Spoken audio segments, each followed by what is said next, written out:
Hello friends, welcome to our YouTube channel Utopia.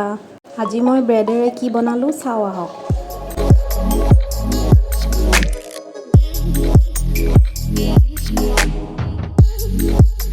আলু কেইটামান প্ৰথমে কুকাৰত বইল হ'ব দিম। এফালে গাজৰ, পিঁয়াজ আৰু জলকীয়া এনেদৰে কুটি ল'ম। ব্ৰেডৰ সাইডবোৰ মই এনেদৰে কাটি ল'ম, নকটা কৰিও বনাব পাৰি। আলুখিনি বইল হৈ গ'ল, এতিয়া বল এটাত ওলাই ল'ম। কাটি লোৱা ভেজিটেবলছখিনি ইয়াত মিক্স কৰি এইখিনি এতিয়া সানি ল'ম। অকণমান নিমখ দিছোঁ ইয়াত সোৱাদ অনুসৰি। মই এইটো ৰেচিপি ভিডিঅ' বনাইছোঁ যদিও এনেধৰণৰ খাদ্যবস্তু লৈ মই কেতিয়াও ৰেকমেণ্ড নকৰোঁ। এইবোৰ আমাৰ স্বাস্থ্যৰ পক্ষে ভাল নহয়। কেৰাহীখন গৰম কৰি অকণমান তেল দিম। তেলত প্ৰথমে গোটা জিৰা অকণমান দিম মই। তাৰপিছত আলুৰ মিশ্ৰণখিনি ইয়াত ঢালি দিম, অকণমান সময় ভাজিম।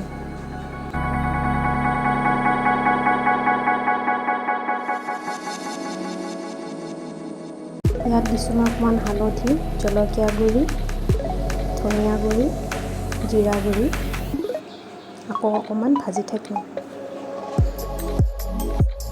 এফালে মই বেচনৰ ঘোল এটা তৈয়াৰ কৰিম। ইয়াত দিম অকণমান নিমখ, হালধি গুড়ি, ধনিয়া গুড়ি আৰু আজৱাইন। এতিয়া এইখিনিৰে পাতলকৈ ঘোল এটা বনাই ল'ম। মই আজৱাইন বুলি কোৱা বস্তুতে অসমীয়াত জনিগুটি আৰু ইংৰাজী ভাষাত কেৰম চিডছ বুলি কয়, আপোনালোকে ভুল নুবুজিব। এতিয়া এফালে তেলখিনি গৰম হ'ব দি মই ব্ৰেডকেইখন ষ্টাফিংখিনি ভৰাই লৈ ৰেডি কৰি ল'ম। দুখন ব্ৰেডৰ মাজত আলুৰ ষ্টাফিংখিনি ভৰাই এনেদৰে বেচনৰ ঘোলখিনিত চাৰিওফালে মই লগাই ল'ম। তাৰপিছত গৰম তেলত এনেদৰে দিম। এনেদৰে ডিপ ফ্ৰাইড হোৱালৈকে উলট পালট কৰি মই ব্ৰেডটো ভাজি থাকিম। এনেদৰে ডিপ ফ্ৰাই কৰি খোৱা বস্তুবোৰ বা ৰিফাইন অইল আমাৰ স্বাস্থ্যৰ পক্ষে ভাল নহয়, আৰু লগতে হোৱাইট ব্ৰেডটো নৰ্মেলি খোৱাও আমাৰ কাৰণে ভাল নহয়। সেয়ে পাৰিলে এইবোৰ এভইড কৰি চলাটোৱেই ভাল।